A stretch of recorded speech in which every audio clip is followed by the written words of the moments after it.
July 26, 1990, the Americans with Disabilities Act was signed into law by President George H.W. Bush.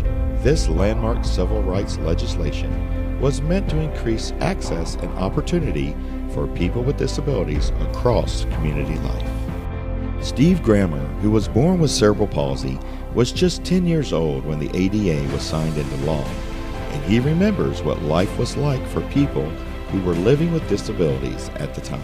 As a child living with a developmental disability, I was placed in a school for intellectual disabilities, which I didn't have. However, there were no other options.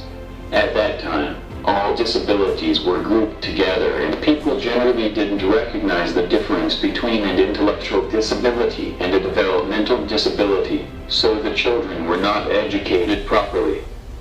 Now, 33 years after the induction of the ADA, Steve enjoys many of the freedoms that he did not have before.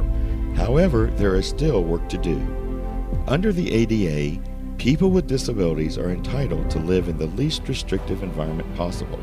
But unfortunately, that is not always the case for Steve or others like him. Some of the challenges I face are finding caregivers and finding safe and affordable housing.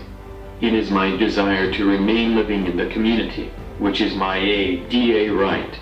I can only continue to live in the community with the proper supports that I need. If I do not have these supports, I would be forced into institutional living, which is where I spent 10 years of my life.